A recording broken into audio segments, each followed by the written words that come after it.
এজন্য আমাদেরকে এই পূর্ব প্রস্তুতি রাখতে হবে। আমাদের বাসা বাড়িতে অগ্নি নির্বাপনের জন্য অবশ্যই হচ্ছে ফায়ার এক্সটিংগুইশার সংরক্ষণ করতে হবে, এটার ব্যবহার জানতে হবে এবং সময় মতো এটা ব্যবহার করতে হবে। আপনারা দেখতে পারলেন কত দ্রুততার সাথে ফায়ার সার্ভিস সাথে সাথে এসে কুড়িঘরের বাসা বাড়ির আগুনটা কিভাবে নির্বাপন করলেন। আমাদের এর পরবর্তী ইভেন্টের জন্য সবাই একটু দেখার সুযোগ করে দিই। আমরা স্টেজের সামনে থেকে একটু সরে যাই। আমাদের প্রধান অতিথি মহোদয় আছেন, আমরা যেন সবাইকে দেখার সুযোগ করে দিই এবং প্রত্যেকটা জায়গার ভিতরে একজন ভিকটিম আটকা পড়েছে। দেখো যে কিভাবে এই ভিকটিমকে রেস্কিউ। আপনারা আগাবেন না প্লিজ, এখান থেকে দেখা যাবে। যদি কারো কাজ আছে প্লিজ আগাবেন না। আমরা দেখছি যে দুইজন ফায়ার ফাইটার তারা অ্যাসবেস্টাস শুট করে এই ফায়ার বলের ভিতরে আগে যাচ্ছে। এটা মনে রাখতে হবে যে সিভিল ডিফেন্সের যে যতগুলো অত্যাধুনিক পোশাক আছে তার ভিতরে অ্যাসবেস্টাস শুট একটা অত্যন্ত মূল্যবান সম্পদ।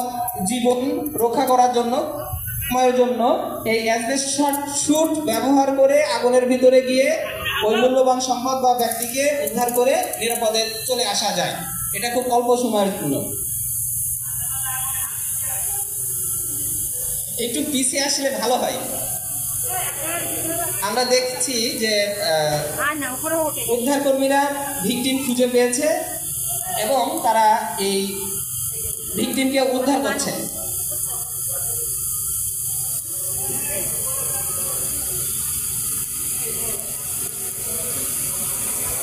ধোঁয়া, আগুনের তৈরি হওয়া ধোঁয়া, একটু জায়গা দিই। এটা মানুষের জীবন হারিয়ে কর। আচ্ছা, AFP advance fire fighting system, এটা ফায়ার সার্ভিস সিভিল ডিফেন্স আরেকটি অত্যাধুনিক ইকুইপমেন্ট। কোথাও যদি চাপা জায়গা যেখানে গাড়ি পাম্প ঢুকতে পারে না, এরকম ছোট ছোট জায়গা যদি আগুন হয় তখন এই এএফপি ব্যবহার করে আমরা এই অগ্নি নির্বাপন করে থাকি।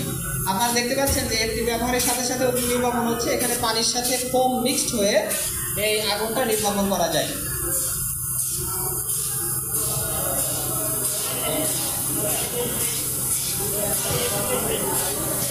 আপনারা দেখলেন আমাদের অত্যাধুনিক যে পোশাক আছে সেই পোশাকের মাধ্যমে ভিকটিমকে রেস্কিউ করে ফার্স্ট এড দিয়ে সাথে সাথে অ্যাম্বুলেন্সের মাধ্যমে হাসপাতালে প্রেরণ করলো আর আগুনটা নির্বাপন করলো আমাদের আধুনিক যে সিস্টেমটা আছে এএফটির মাধ্যমে ফোম এবং পানি মিক্স করে আগুনটা নির্বাপিত হলো।